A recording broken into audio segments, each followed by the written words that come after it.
You're listening to Holy Health, the podcast that brings you the latest in health ideas and technology across the spectrum of fields. While ultimately our fate is up to God, how we get there is determined by us. As it says in Kohelet, there is nothing new under the sun. We get that everything can be found in Torah. Our goal is to empower you with knowledge that may help you make better lifestyle choices. This podcast has been brought to you by Musach Haguf Physical Therapy and Personal Training Studio.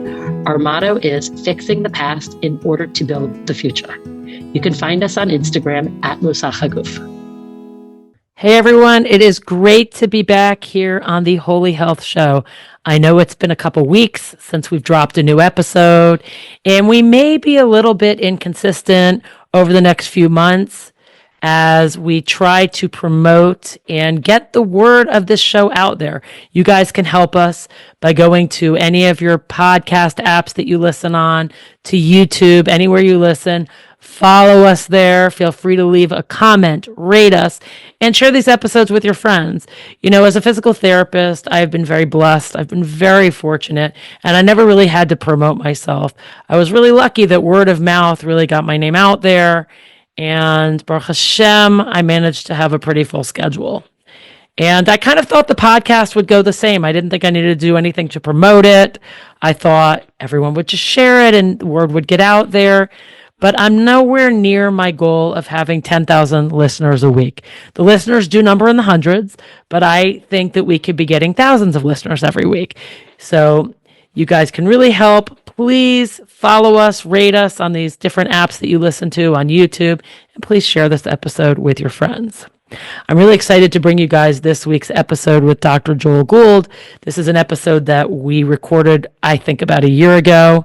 He's a really interesting, funny guy, and he knows what's going on, not just about health, about a lot of other things in relationship to Israel, this war, what's going on in America. He's just a really, really interesting guy. And I want to apologize to him and to you guys now because you guys know that I've talked recently about how I really want to keep these episodes under an hour. And in that vein, I actually cut out a big portion of some of what we spoke about because I really wanted to keep this episode solely focused on the role of the sun, vitamin D, a little bit about what a hunter-gatherer is. And I didn't want to veer too far off those topics for this episode. But I know you guys are going to love him. I would love to have him back on for another episode, especially now that I've gotten my internet issues worked out. The internet is now working beautifully. And we did have a little bit of problems. So if it sounds a little bit off or I freeze a little bit, I think we hopefully got all those cuts. I apologize, but these things and these issues have now been worked out. You know, I couldn't understand why I'm living in high-tech capital of the entire world and I felt like I had third world internet. Well, it wasn't really the internet's fault. It was something to do with some wires being crossed. So we have since ironed that out. Okay, so I want to let you guys know. You guys know Rabbi Peretz Siegel. He's joined us for some of these Torah extras. He is just a fascinating, interesting, amazing human being. He's really, really a great guy. And I wanted to let you guys know about a trip that he is going to be running between February 9th and 11th. I actually think it's called the Whiskey and Wisdom Trip, Spirited Journeys, and it's here in Israel. And I'm going to put a link to this trip into the show notes. I know this is something that is going to interest some of you because I don't know, I had a recent conversation a few days ago with people about whiskey versus bourbon. I don't really understand the difference, except that I think the bourbon comes from the southern part of the United States, which is where I originally come from. But I don't drink either one, so I absolutely have no idea. But I know that for many of you, this is going to be a trip that's going to really interest you. So there will be a link to that in the show notes. And I did want to just put out there that I am collecting money for a few soldiers that I'm treating. I wish I could afford to treat everyone for free. I can't. So I'm doing, the best I can. And people have generously donated towards some of these soldiers' treatments. So if anybody would like to, please send me a message. I will send you a receipt. And I just feel also like these soldiers shouldn't have to pay. I know the army should do everything they can for them and the country should pay for them as well. but, not everyone can be seen. There's not enough physical therapists around, and, we all do the best we can. So if anybody is interested in donating, please feel free to reach out to me. And we had an exciting week here in Israel with the return of the hostages. Of course, it's bittersweet because that did mean that the next day, 108 terrorists were released back out into the wild, including the killer of my neighbor, Ari Fold, including some pretty brutal, awful people who, killed 48 Israelis in one bus bombing, and I think it was 21 or 18 in another. But many, many of these people, many of them, most of them have blood on their hands. And so, we as a country do have to figure out what are our next steps going to be to ensure that hostages are never taken again. But it was a very happy moment being able to witness, after 471 days, these 3 girls come back alive. With that, I would like to wish everybody a Shabbat Shalom. We should hear only good news. We should see the release of all of our captives and the return of all of our soldiers safely. Shabbat Shalom.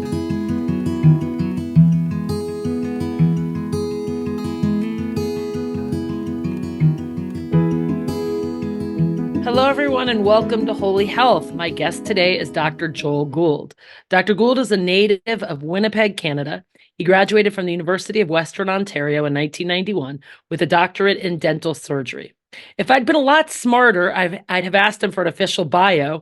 And I know he's authored several books, that he emigrated from Canada to the United States and completely changed his field. But beyond that, he's actually going to tell us what's going on. So I'd like to welcome you, Dr. Gould. Thank you. I'm really excited to be here and finally speak. Yeah, I've never had as much contact with anyone else that I've interviewed as I've had with you. But it's been a pleasure. Like, every interaction's been a pleasure. So, thank you so much for making yourself so available. And I'm really looking forward. And I don't know if I told you this, but the way I got, and I always like to tell everyone the background or the backstory, the way I got to you was my 90-year-old patient, Margie, this is a shout out to you because she listens to the podcast, was listening to you on a podcast that had to do with sleep apnea and vitamin D and the sun. And she kind of sent it to me and I started listening and I was like, well, wow, this is all really interesting. I'm going to find him. And I actually found you not through YouTube, but rather just doing like a Google search. I was able to find you and you were nice enough to agree to come on. So thank you so much. Absolutely. Well, I'm always happy to share the information that I have. That's my primary goal.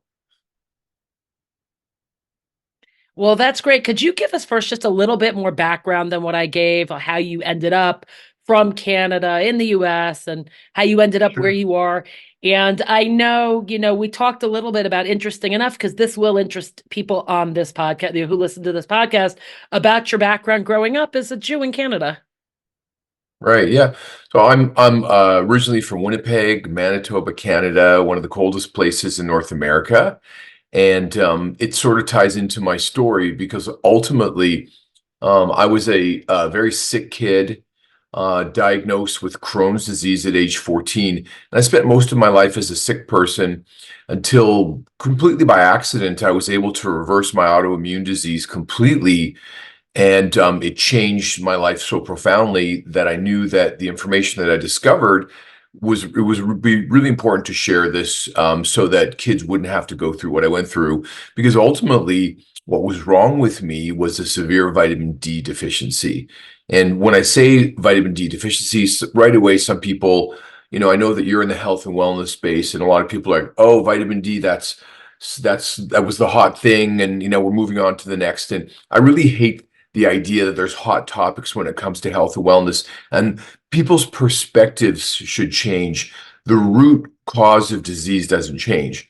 And what I really discovered, aside from a bunch of other things about health and wellness that we can discuss, ultimately that humans are solar powered animals, and we take a charge off of the sun, and the sun creates so much more in our bodies than just vitamin D. However, vitamin D is something that I like to keep it to, because once I start to say go in the sun more, everyone panics and says, whoa, my uncle had melanoma and my doctor says stay out of the sun. So rather than saying that, what I'd like to say is that vitamin D is a proxy for sun exposure. And if you really don't want to go in the sun, that's okay. But at least at a minimum, you can supplement your vitamin D. And the most important message that I have is that this vitamin D is not a vitamin, it's a hormone. It's one of the most powerful epigenetic moderators. And what that means is it actually affects our genes quite profoundly that your doctor never learned about in medical school, not in Canada, not in the US. The information about vitamin D is still not taught at any traditional medical school. And there are reasons why. Vitamin D is something that we knew about many years ago in the Industrial Revolution. We figured out what rickets was. And back, people have a short memory, but antibiotics were not widely available until the 1940s. And prior to antibiotics being available, if you had tuberculosis, which is a bacterial skin and lung infection, the cure was to go somewhere hot and sunny and lie in the sun. And if lying in the sun can reverse a bacterial skin and lung infection that killed millions of people around the world, I think that's pretty important to understand how profound that is. And now, we develop antibiotics. So when someone gets sick, we just pump them with antibiotics, not understanding the root cause of what's causing the illness in the first place. So ultimately, the way I see it is that my mother became vitamin D deficient after her first child, my brother, who's very healthy. And I was that sickly kid, colds, flus, swollen tonsils, terrible dental decay, anxiety, depression, all the things that we're seeing now in kids around the world. And in those days, it just wasn't known. I was maybe, I probably have a genetic predisposition for this because how we work is the environment affects our genes. And so when you reduce someone's health, through whatever mechanism, everyone's going to break down differently. So when someone has a lower level of vitamin D, that can be extremely dangerous because vitamin D is so essential. And for the three things that vitamin D really controls, I like people to remember D3, and there's vitamin D2 that we don't care about. Vitamin D regulates three important things: the gut microbiome, your sleep cycle, and the immune system. Now, there are other factors in that, but that is vitamin D's main efforts. And then we have also vitamin K2, which I call the second most important vitamin, which helps vitamin D that you take in to function properly. So my information is sometimes it sounds radical, but when you really look at what I'm saying, it makes sense. And humans have technically been cut off from the environment that allowed us to become these incredible animals that evolved outside. Where I am right now, you can't tell where I am. I'm in the Mardi Dome, but where I am right now, this is a cage to our bodies, and we think this is our home, living indoors, but it's really not. Humans lived outdoors for their entire evolutionary history. So what we've done is we've cut off the environmental signals, and one of those profound signals is sunlight. All right, so to finish up, so basically I've been a dentist for now 34 years, and almost 10 years ago, I discovered what was wrong with me. I reversed my autoimmune disease, my Crohn's disease, by simply supplementing vitamins and minerals. And then I found the scientific research that supports it. So many people ask me, oh, you're saying all these things. Is there any scientific evidence? There are thousands of studies. If I say something, it's supported. I didn't make it up. And it's sad because this is information that's been around for almost 100 years that came from another Canadian dentist by the name of Weston A. Price. Now, to anyone listening to your podcast, I would assume a lot of your listeners know who this gentleman was. If you don't, pause your video and Google him, because this is a dentist whose information is still to this day pivotal to the health of people on the planet, that no one learned about. A book that I never saw, published in 1938, that was never presented in dental school and still isn't.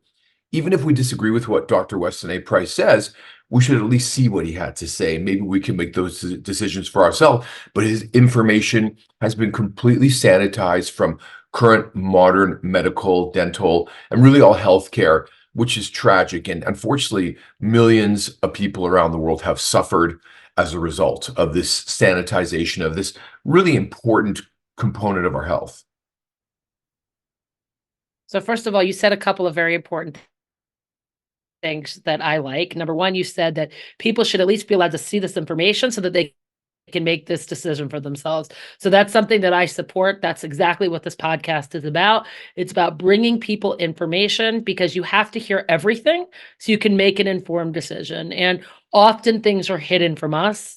And, you know, then you feel like you have no choice, you know, that there's only one choice. So I do feel it is very important that people be privy to things.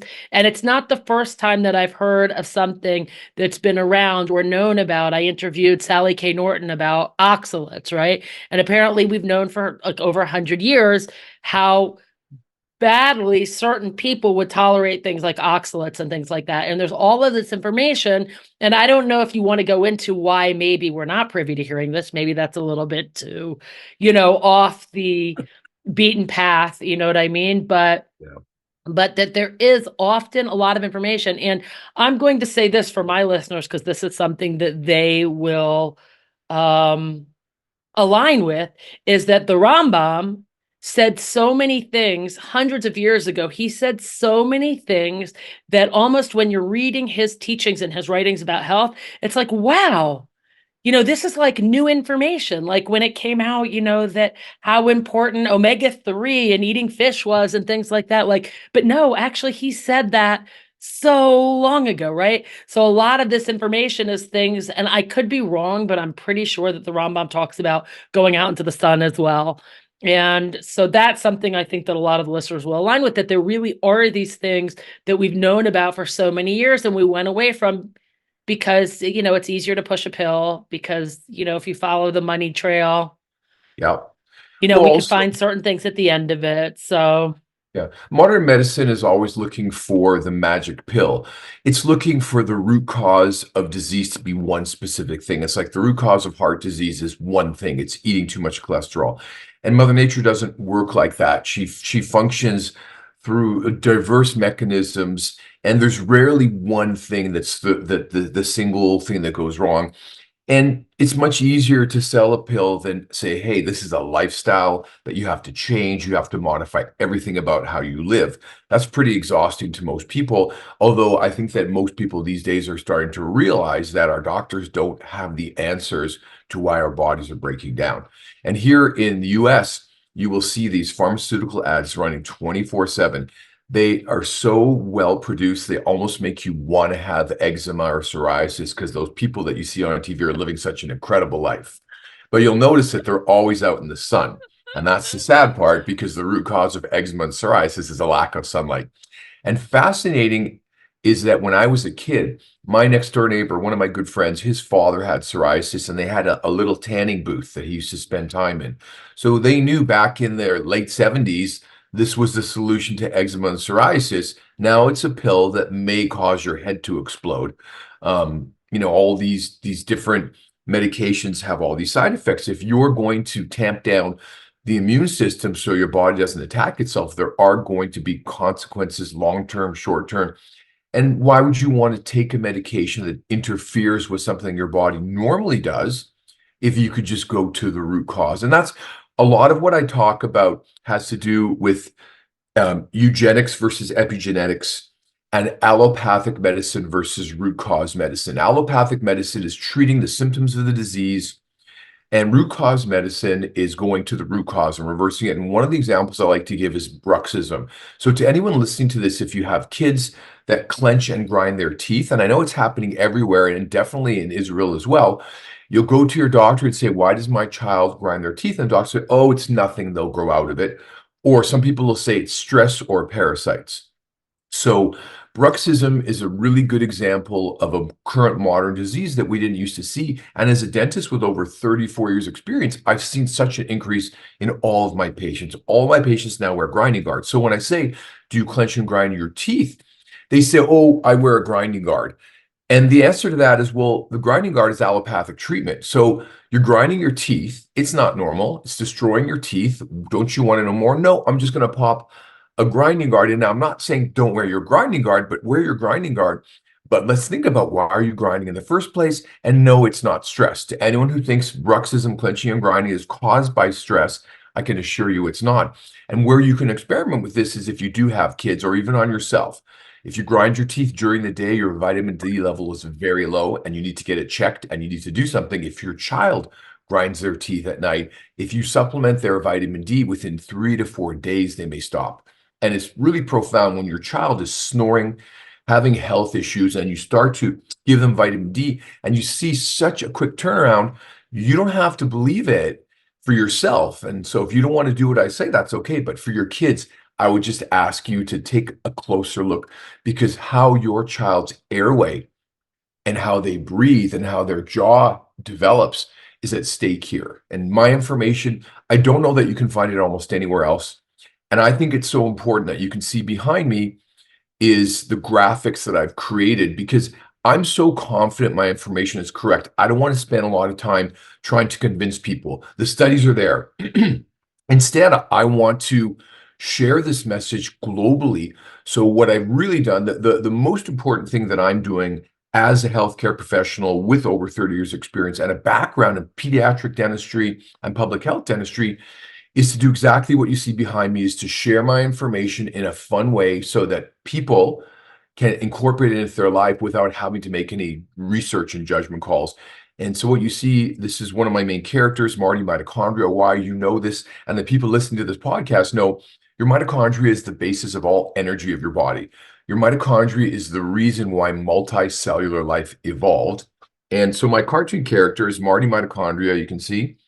And it's your mitochondria. Everyone knows the mitochondria is the powerhouse of the cell, but there's a lot more to that. And what you see behind me, that little looks like a sort of a distorted lightning bolt, that's my depiction of the inner mitochondrial membrane, which hosts the electron transport chain.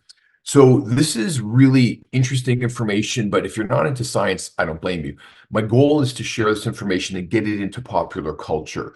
So the Marty Dome is my virtual space where Marty Mitochondria DJs the vitamins and minerals in the shows that I'm putting on in the metaverse. That's where kids are heading to these days. And I'm a little bit old to be a musician that goes on tour. I'm going to put my shows on in the metaverse, and that way I can save myself a lot of late nights and destroying my sleep and circadian rhythms by staying up late and traveling around the world. But that's my goal as a musician, as an artist, as a music producer, and as a mitochondria, is to share the fun aspects of science. I think that kids these days don't like science. They're all on TikTok. They want to dance and sing. Why not combine science with dancing and singing, like Schoolhouse Rock? I don't know if Schoolhouse Rock made it to Israel, but if anyone who's American, I'm sure that you guys remember that. And that is just simply putting some information to a song to make it memorable. It works every time. It works in Judaism too. That's how Shlomo Carlebach got a lot of people in. And that's why my synagogue is probably the most synagogue with standing room only on Friday nights, because Rabbi Shlomo Katz, it's the singing minyan, and it's beautiful. There's dancing, and it's really fun. So 100% music is a way to really touch people's soul.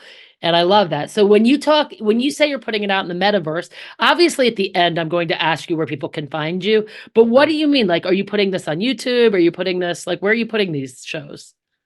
Everywhere. So what I'm doing, when I discovered, so the main information that I discovered, just to make people understand why this is such a big deal, is that if your child doesn't have enough vitamin D3 and doesn't have enough vitamin K2, they cannot have proper and normal jaw growth. They do not have room for all of their wisdom teeth. They will have a narrow palate and a small airway that's going to affect their entire life. So where replacement of these essential vitamin hormone combination is the most critical while kids are growing, because as our bodies mature, we get to a certain point and we're done growing. We really want to make sure that kids have both the ability to breathe through their nose, which is critical, which comes with vitamin D sufficiency, and that they get enough calcium into their jaw in the appropriate way so they can have the largest jaw growth and have the biggest airway because of sleep apnea. Now, right away when I say sleep apnea, most people would just shut off and say, I don't have that. That's not me. I'm not fat. I take care of myself, which is the most damaging discussion to anyone listening to this. If you've been diagnosed with sleep apnea, it's not because you're fat. Poor sleep and a hormone imbalance and a vitamin D deficiency allowed you to put on weight because you're choking in your sleep. It's a crazy syndrome. And to anyone who thinks I sleep great, just like I used to think that, I thought I slept great. I could sleep anywhere, like in a chair. If you sleep great in a chair, you're going to probably have some form of apnea. And it's not what people think. Sleep apnea is not a structural disease, it's neurological. And definitely widening the airway can help, but it's not the root cause. The root cause is a vitamin D3, vitamin K2 deficiency that prevents normal airway growth. So we want to catch children before now. I don't know in Israel, but I'm going to assume here in the US, kids are now needing 2 phases of orthodontics, one at age 7 or 8 to expand the palate, and then one at 11, 12, 13 to actually move the teeth into place, take out the wisdom teeth. This is not normal. We did not evolve with having no room for our teeth. This is an environmental, this is an epigenetic issue. This is our body's inability to fully utilize our genes because the environment has limited the factors that will allow normal jaw growth, and that is vitamin D3, vitamin K2, and sleep. And they're all interlinked together. Kids grow when they sleep. And if you have kids that aren't developing well, it's not genetic, it's environmental. The first thing everyone should check, and we don't check kids' vitamin D level because it requires a blood draw, and we don't do that to kids unless they're really sick. The problem is that by the time their vitamin D gets that low, they get really sick. So it's one of these really tough things to get your mind around. But most important is to anyone listening to this, you have children, grandchildren, you really want to at least look at my material. You can disagree with me. The science is there. But I want to help incorporate and make it easy for people to understand. This is accidental. The vitamin D level that everyone is walking around with, unless you're actively supplementing, and I know what you're doing and testing, it's completely accidental or incidental. And you want to know it. This is one of the things that you can control in your body. And so where I want people to understand that this isn't just jaw growth and development, it isn't just sleep apnea. If you have insomnia, I can guarantee you're vitamin D deficient, and I guarantee it. Insomnia 1 or 2 nights because you have a big presentation or you've had some family trauma, very normal. Consistent, repetitive insomnia is not normal. And the syndrome for most people who have this insomnia is they can't shut their mind down. And when they do fall asleep, they wake up frequently and they wake up feeling unrefreshed no matter how much time they spend in bed. This is a vitamin D deficiency at the core. And most people will start to say, but my vitamin D level is just fine. Thank you very much. I drink milk. I drink juice. I can assure you that if you don't test your vitamin D level, it's probably quite low. And you just don't want to do this. For anyone who wants to understand the other more serious effects, if you Google, and so most people are now WebMDs. And to anyone who really wants to know what doctors look at, we look at a website called PubMed. I'm sure you Google on PubMed all the time. PUBMED. Type in vitamin D, PubMed, and cancer, and see how many results you get. Then type in B vitamin, vitamin C, vitamin A. You're going to always find studies where someone's trying to say, hey, is a vitamin A deficiency, is a vitamin C deficiency related to cancer? And maybe it is, and maybe it isn't. But you're going to find thousands of studies that all say the same thing about vitamin D. The sicker the person, the lower the vitamin D level. And it goes across the board. And we see that with latitude exposure. Now, everything gets messed up in the 1980s because that's when our doctors decided 2 really wrong things. One is that saturated fat and red meat cause cancer. And 2, the sun is dangerous and you must stay out of it. These 2 lies are the most serious and profound lies that are still affecting really pretty much all Western civilization. And failure to recognize these lies and to understand what your body really needs is really going to result in early dementia, illness, and all kinds of things. Now, I'm not saying that vitamin D deficiency causes cancer. I'm saying that vitamin D deficiency allows cancer to progress because you will find that our repair systems that of course are tied to the sunlight, you go in the sun damages you, but it also creates a balance of hormones and chemicals to repair you. And that's what people are not understanding. So I sort of got a bit off topic there, but I want people to understand that when I say vitamin D, it's not the same as vitamin C. It's not the same as vitamin A. Vitamin D goes to your DNA to help your body decide which genes to access. And that's extremely profound. Okay, so I have so many more questions, but let me narrow it down and try to Sure. put it in order. No, that was actually really great because this was exactly what I wanted. I've been looking for a long time for somebody to come on and tell the truth about the sun. So I have a few questions that I think I'm going to ask in this order. What do you think of sunscreen? So I was going to name my book Sunscreen Causes Cancer. I think sunscreen is a Oh my God, you terrible. sound like me. Well, everyone's into biohacking, and what I have to say is sunscreen is a bio attack on your body. Now, when I say that, people just freak out, and again, they'll say, "Well, my uncle had melanoma, and I can't go in the sun because I had this and I had that." And I'm not. You have to understand what I'm saying. That being in the sun is perfectly safe if you're living under the conditions we evolved in. We're not. So we have to think differently. I've been on a lot of podcasts where they say, okay, you don't wear sunscreen. Well, how do you go in the sun safely? And that's like saying to somebody, okay, I want to get fit. How do I do it? Well, it's a massive amount of information. And, the fitness industry has been working on this for many, many years. And I'm going to tell you that if you want to stay healthy in the sun and not get burnt, you can do it. It's just that you have to put the effort in, understand it. It's not easy. Perfect example is I played in a volleyball tournament yesterday. I'm the only one there who probably didn't apply a drop of sunscreen, but I took axanthine and I took organic sulfur, and I did bring a shirt in case I started to burn, and I do wear a hat because, I'm a little bit bald and I will fry my brain. But for the most part, I spent the entire day outside in Southern California and I didn't get burnt. And I don't, and I have a base tan. That melanin is so important in your body. The science on melanin is going to explode when you understand that this hormone, this chemical, is made to absorb sunlight, and we utilize that because this is humans are solar powered animals, and melanin is something that will collect energy from the sun for us. So having a tan is a good thing. You don't want to live your entire week in the office and then go on the weekend and fry yourself, and that's what people are doing. They're not getting their body ready for the sun, and the weekend comes and they take that spray that's nanoparticle aluminum, it's clear, and they spray it all over themselves and their kids like they think they're protecting themselves, and it's not their fault. That's what the information they're getting. But what you're doing, aside from absorbing 60% of what you spray on your skin, so if you don't want to drink it, don't put it on your skin. These are hormones that are endocrine disruptors. They're disrupting the sex hormones of your kids. It's extremely important that you understand this. Number one. Number two is you put the sunscreen on, and the sun actually starts to make more toxic chemicals from the breakdown products of the sunscreen. And lastly, and most importantly, when you wear sunscreen, you're blocking almost all your UVB, ultraviolet B radiation, but you're not blocking all the ultraviolet A radiation. Ultraviolet A radiation causes damage, but UVB radiation produces three things: vitamin D, a tan, and a burn.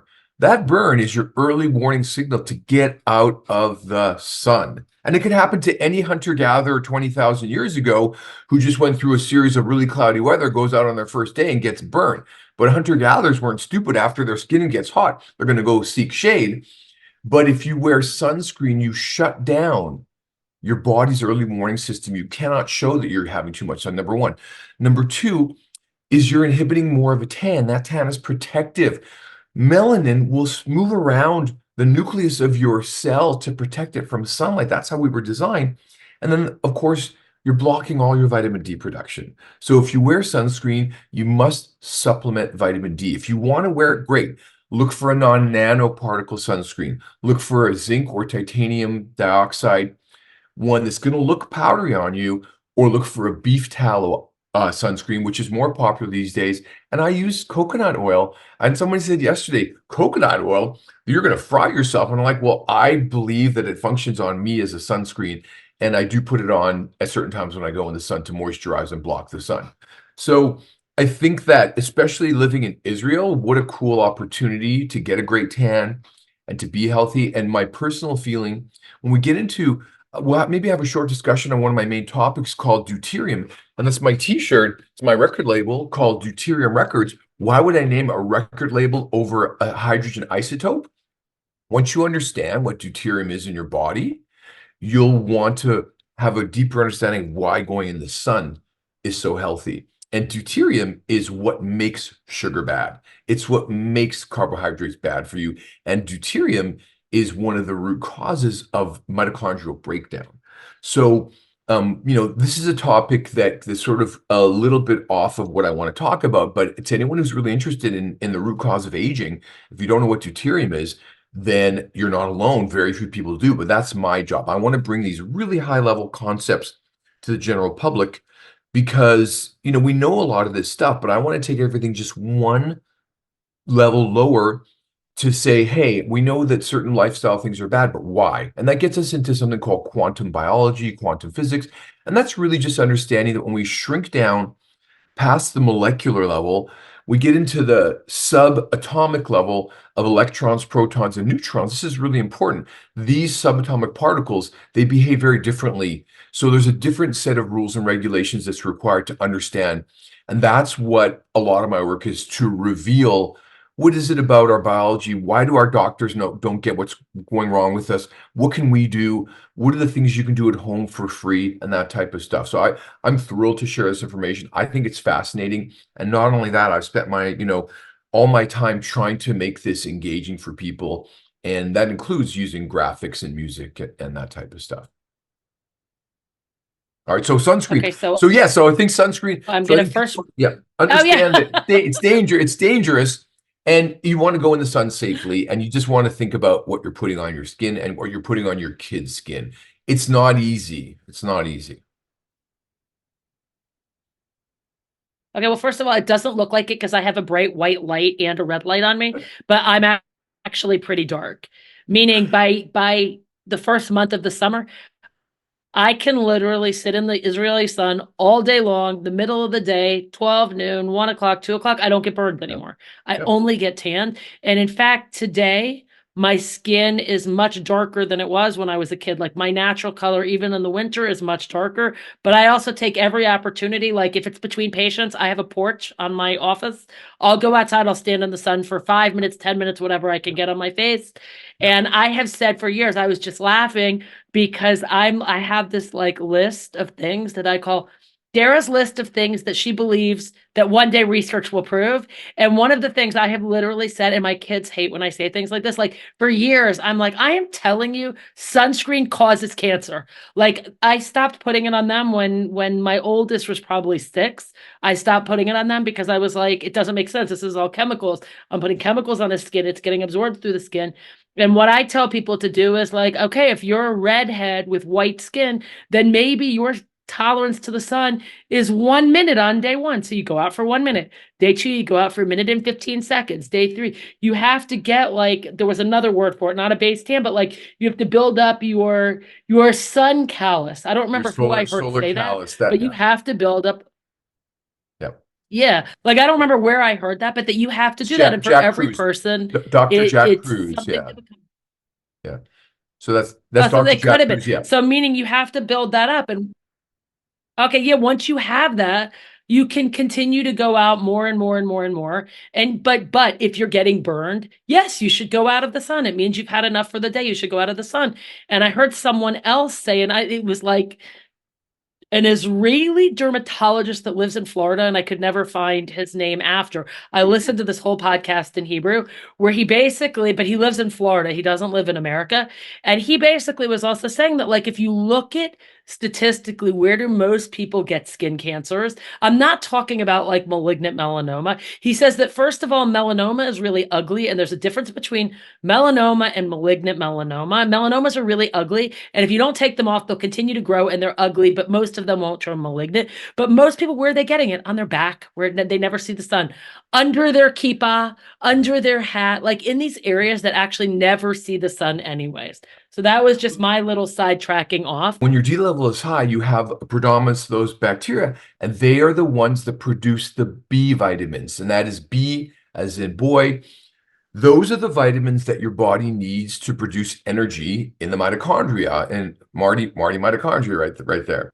So we're supposed to have a high enough level of vitamin D so our gut microbiome thinks it's summer and we're ready to build muscle And then those bacteria can produce the right chemicals. We know so little about the gut microbiome, but I can assure you that as the vitamin D level goes down, things change, and you lose a lot of the bacteria, and you'll have an overgrowth of fungus. And your doctor may, if this whole leaky gut thing, it's a vitamin D deficiency. Leaky gut's a vitamin D deficiency.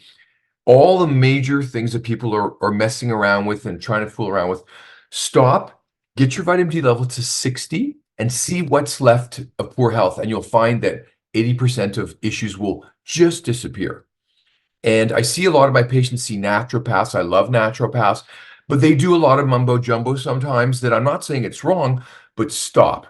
Get someone to a vitamin D level of 60, give them 3 months, and then see what's wrong now. And most things will completely disappear, really. So sunlight, it's not just vitamin D, but sunlight itself helps to regulate our gut microbiome. Sunlight is instrumental to our body, our biology. So, and the gut, you can't keep the right gut microbiome. You can have a fecal transplant, which I don't want, but if you don't raise your vitamin D level, eventually it won't work. Getting someone else's gut microbiome will only work if you know how they got the good microbiome in the first place. So you won't be able to maintain it unless you understand you must have a certain level of vitamin D. I did interview Dr. Sabine Hazen on fecal transplant. It was fascinating, but that makes sense. Anyways, Okay. but could you explain to us what a hunter-gatherer is? Doesn't matter what your religious beliefs are, even if you're Jewish, you believe that God created the world. I think that evolution is very obvious, powered by God, all good. Evolution is right in front of us, and we can see every stage of development from a single cell to us, one of the most sophisticated animals, and everything in between. To anyone who has a problem with the idea of evolution, too bad, sorry.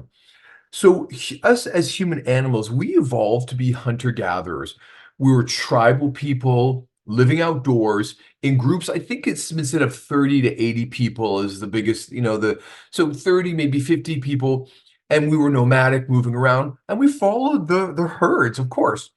And so hunter-gatherers, they were tribal, they had a different way of living, and they, basically, the only time we would run is either to chase an animal or away from an animal. Otherwise, we walked. So don't overdo it with your training for marathons and over-exercise. I think it's not good. But our biology evolved to be living outdoors, probably eating maybe one meal a day and maybe a snack. And we evolved to walk around out in the sun without clothing, hats, or sunscreen. And that's who we are. That's our biology. So all my stuff you'll see is called MHG. It stands for Modern Hunter-Gatherer.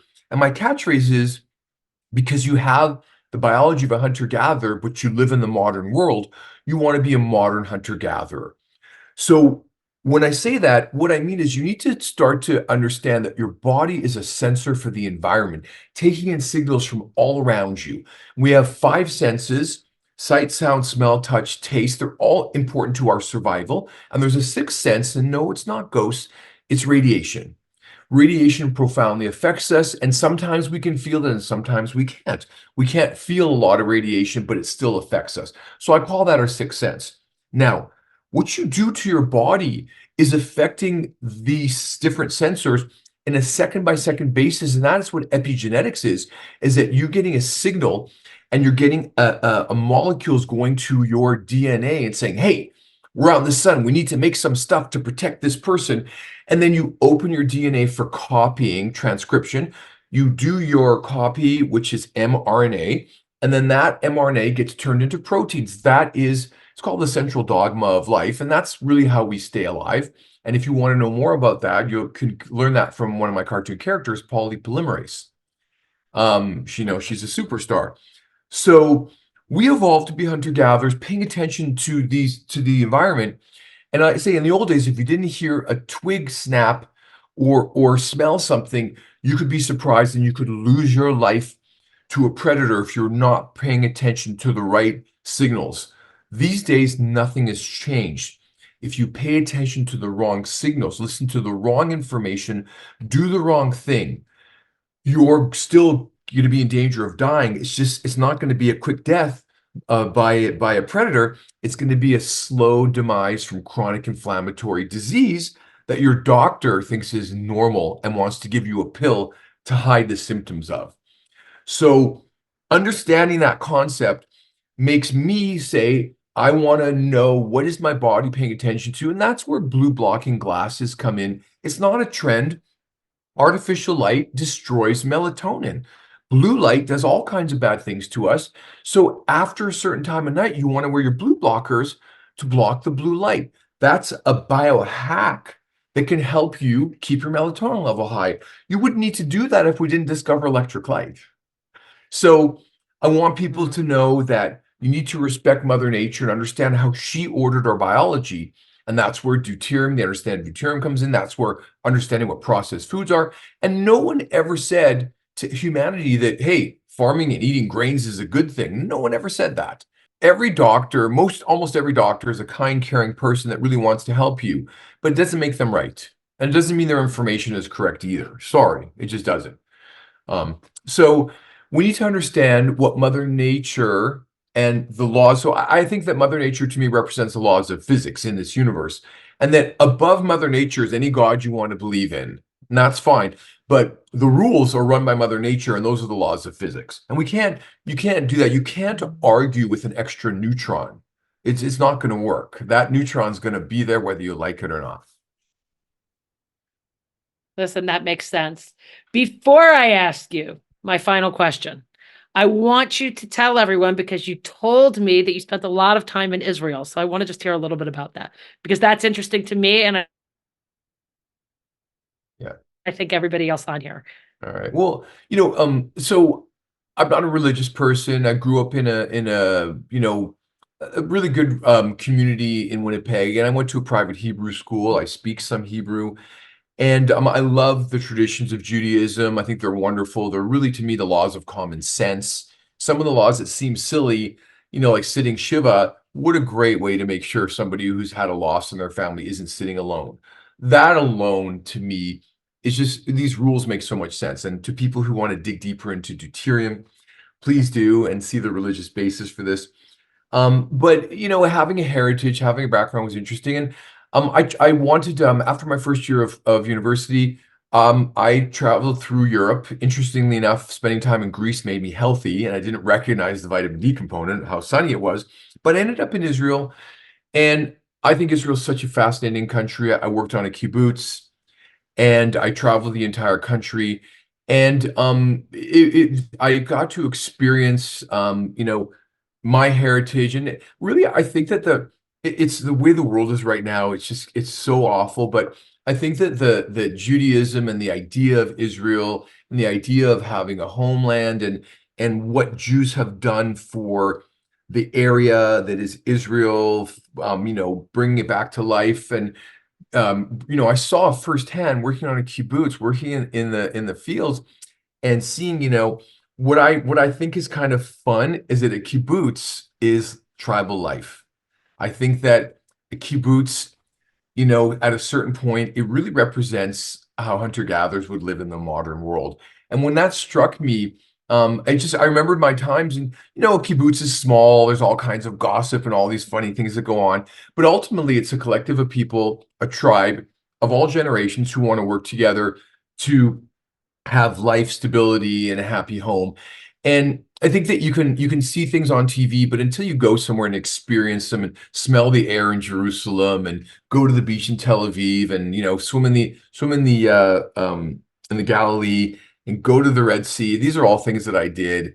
And they had a really profound effect on me. Something about Israel, such a small country, so diverse, so fascinating. And I just want to have time to be able to go back. Okay, good. So you're invited back. We will welcome you back. Please come as soon as you can. I think it's really important for everyone to come. So absolutely, that for sure, you're welcome. I'd love to meet you in person. So right. Okay. And then also, we talked about like, what is spirituality or Judaism? Yes, that's my next question. Yeah. Well, let's go back to my conversation. So Einstein said E equals mc squared. And what that really means is that energy and mass are the same thing. They're the same. And so to get your mind around that, energy in motion creates mass. And you can feel this with a spinning top, which I have for sale on my website, so the kids can feel that when you spin something, it has different weights depending on how you move it around. That's a really great hands-on way to understand that when energy moves, it creates mass. This energy that's moving so quickly, it gets locked into motion that it creates the world around us. But when you break everything down, every solid substance and even your body, it all breaks down to electrons, protons, and neutrons. Those are the subatomic particles. And when you break down those, you can break them down further, and you can keep on breaking them down smaller and smaller and quarks, and you're never going to get to the God particle. It's just going to be smaller pieces of energy spinning in motion. That means that the entire universe has energy, and the energy of the universe to me is God. You want to think about that God as a guy in a white robe or a guy on a cross or a Buddha or whatever. Every story is just as valid as the next. And anyone who thinks their religion is the right one, totally fine. But all religions have to pay Mother Nature to take care of the physical world. The laws of physics work and they're repeatable. So I feel like God is the energy of the universe, and how you want to interpret that is great. I think the Jewish people are special in that been so persecuted, and it's just made them adapt better. And that's Mother Nature's about, adaptation. It's sad that we live in a world like this where people who've never met a Jew can hate them. Doesn't make sense to me. But I'm trying to still, believe that the world is a good place, and that I love what Israel represents. And to anyone who hasn't been, I definitely recommend that you go. And to everyone who's listening, I love it. I loved it, and I cannot wait to come back. Well, we will certainly welcome you back as soon as you can get here. So where can people find you? What are the best places for people to find you? So if you want, my authority website is drjoelgould.com. You can see what I do, but please follow me on Instagram. If you type in modern hunter gatherer, my stuff will come up. It's a big blue MHG. Nobody wants to talk to me, even though I've got good information, until I have a giant Instagram following, because that's the currency of today, which is quite silly. 34 years experience as a clinician, hands-on doctor, is not as valid as a bunch of people giving you likes and thumbs up. Again, that's the world we live in. So when you go to my Instagram, I have my link tree. That's a link to all my different websites. And my record label is called Deuterium Records. And at some point in time, you should learn how to spell. It doesn't matter. There's an easy link, and you'll see my music, my animations, and then my free ebook is on modernhuntergatherers.com. And that's the website, modernhuntergatherers.com, because we have the biology of a hunter-gatherer, but we live in the modern world. And that's where you can download my ebook. And, I have an ebook called Reversing Crohn's Disease available on Amazon. And this is the information I want to share. I have lots of different podcasts on my YouTube channel. It's a little messy right now, but trying to get everything in order. The world's changed a lot. And I'm pretty sure if you just typed in vitamin D dentist, Manhattan Beach, Joel, my name will come up over and over again. That's perfect. I'm going to link everything in, obviously at the end of the episode, I'm going to set links to everything. And I just went, I didn't realize I wasn't following you, but I just went from both of my accounts and I followed you as well. Great. So, Thank you. Yeah, no, 100%. That's really, the modern world. So, yep. And we've only shared a tiny bit of the information that I really want to share. But, I'm open to another, this is probably a long time for people to pay attention. If you're still listening, thank you. But, I'm available. What I really want to do more than anything is share my information so that less people can be damaged by the world that we live in right now. Thank you so, so much. This has been such a pleasure. And I'm happy to talk about doing something else. We can come up with another subject another time.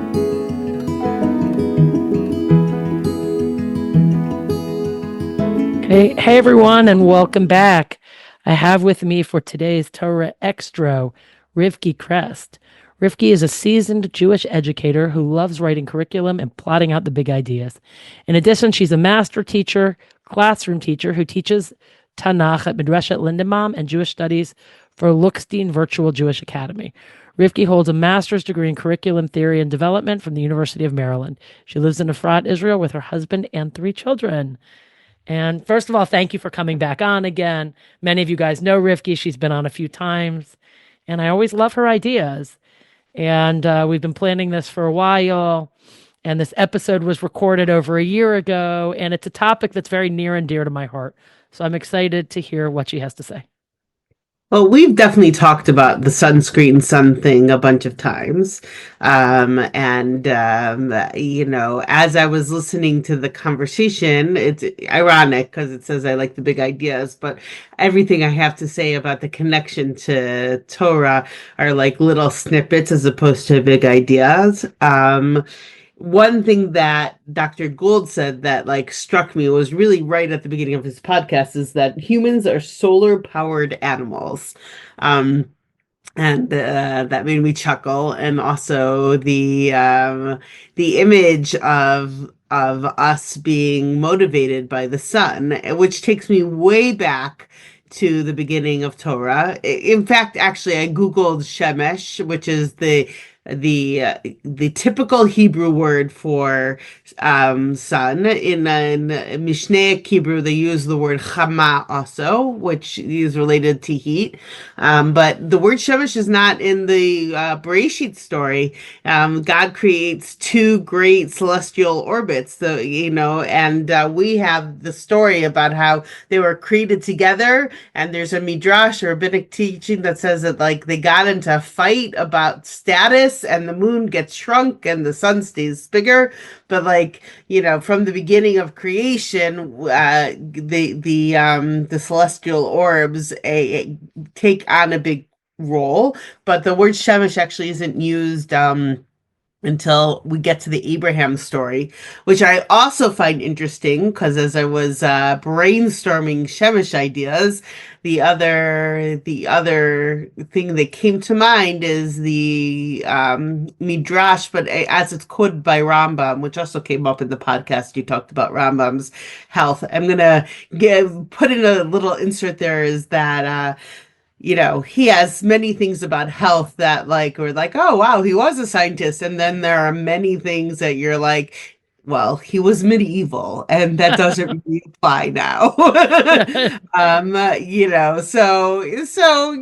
take the Rambam as my GP with a grain of salt, but he absolutely observed as a scientist of the 11th and 12th century.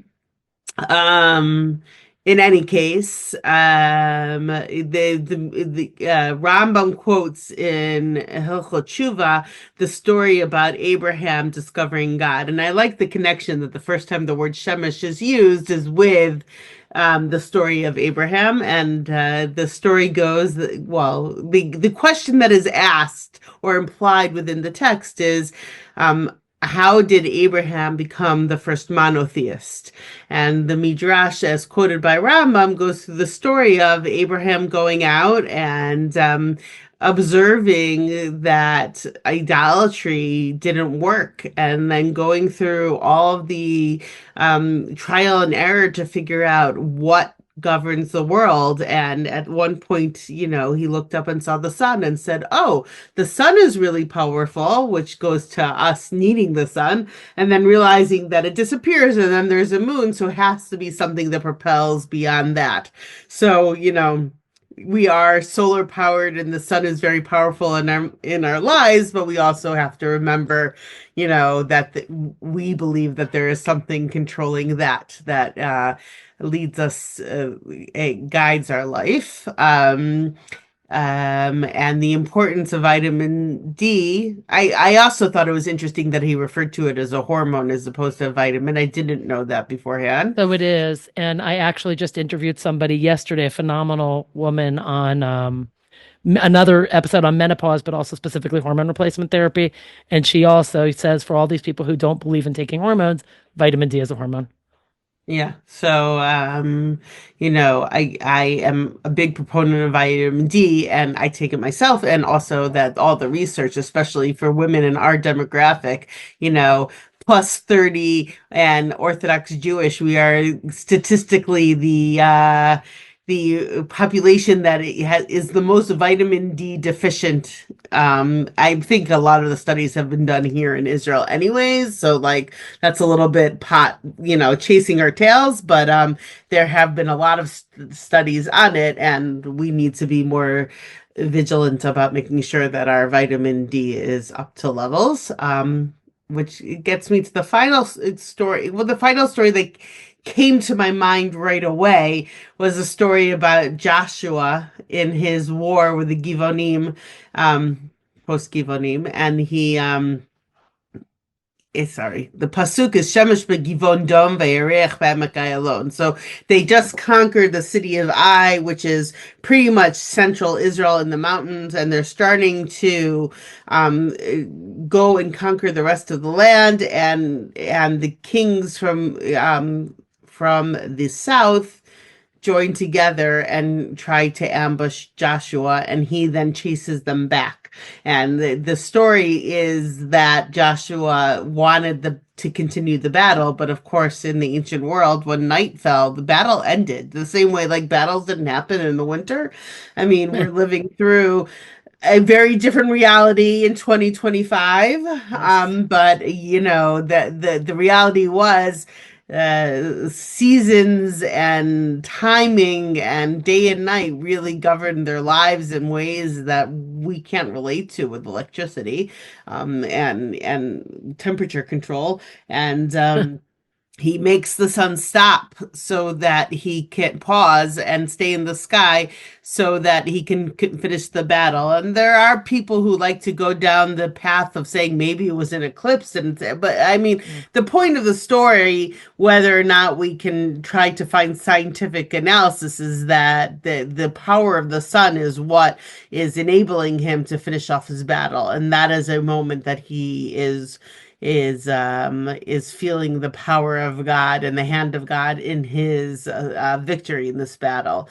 So that's all the brainstorming that my brain went to. But then, just to tie it back in and to end, the one pasuk that I think most people associate with the sun is actually from the book of Kohelet, which we read on Sukkot from the book of Ecclesiastes, and it's right there at the beginning.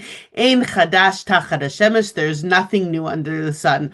Now, one of the things that Dr. Gould was emphasizing in his talk was that a lot of the science that's around that talks about vitamin D deficiency and needing vitamin D and what it does in terms of our own gut health and integrity of our own health is really ancient, and that and I just thought that was a nice connection to this idea of sometimes, like referring back to what is clearly an ancient concept, which is that the sun is a powerful orbit that our lives are centered around, and that are really critical in our daily experience. This is not a newfound idea. It's not newfangled. It's not the trend of the moment. It is something that there is really good science on, that we as a demographic should be aware of, because it is something that impacts us specifically, and that there's a lot of really good stuff. And I and on a personal level, I really like to hear the tips that both of you had together in terms of building up, what was the term? A solar callus? I call it a skin, like a sun callus, because that was the way I heard it described by somebody else. Right. But like building up resistance. I also liked your example of, well, if you're a redhead with white skin, I'm like, oh, I have one of those. Right. And making sure, and when we go to the beach, she puts on sunscreen because it's so intense there. But in general, it's not, like, meaning there are times that you need to be really careful. But for sure. In general, for sure, because most people will tell you, the idea is not to burn. And if you're someone who's going to burn in 10 minutes, then you have to do something to protect yourself. Exactly. Get that couple of minutes, but then cover up, get in the shade, until slowly. Also, I imagine using things like zinc is a better option. Yes. And by the way, you probably don't remember, but actually the introduction of my podcast, I say, like it says in Kohelet, there's nothing new under the sun. Yes. So, I didn't remember it as it came to me, but as soon as you're taking it, I'm like, oh wait, that's in your intro. yeah. So it all ties together. Okay, well, I love it because I love the sun. I love the ideas. I love that I'm finally able to put out this episode that really for me is such a topic that I wanted to put out for so long because I believe that it's so different than what the mainstream world is really thinking. And again, Right. nobody's saying sit out until you turn into a tomato, but slowly build up resistance so that you can get the healthy benefits from the sun as well. And if you're too cautious for whatever reason about that, still get your levels checked because it's important that you supplement it. Yeah, like, and there's almost nobody. And interesting enough, there are many people who I don't wear sunscreen. But yeah, I might have said this even in the episode. I don't wear sunscreen, but yet when they checked my levels were not as optimal as they could be. And it's because once I did my DNA test, it turns out that my body doesn't convert it well from the sun. So then I Right. always will need to supplement it. So I supplement it also, even though I do go out in the sun, whenever I can. Right. I So, mean, yeah, I've been taking vitamin D supplements for 15 years now. I mean, it's whatever. And Yeah. and I think some of that is not just the fact that we cover up in our demographic and we're not as active outside and all of that stuff, but also our DNA doesn't metabolize it the way that it's supposed to. Our probably. collective DNA. Yeah, I am like 100% Ashkenazic. In my heart, I'm Sephardic, but I am like 100% Ashkenazic. So You said that also. I was like, yeah, that's how I like to cook. exactly. That's the music you listen to when you do spinning. Exactly. It's true. It's true. I do love that. Love Mizrahi. So. Okay. Well, thank you so much. As always, everything you have to say is always spot on, well connected, and I love that. Thank you so much. It's really my pleasure. This podcast is for informational purposes only. Please seek guidance from a trusted healthcare professional. By listening to this podcast, you release Holy Health and any of our guests from all liability. I'd like to thank Joker Productions for editing this podcast.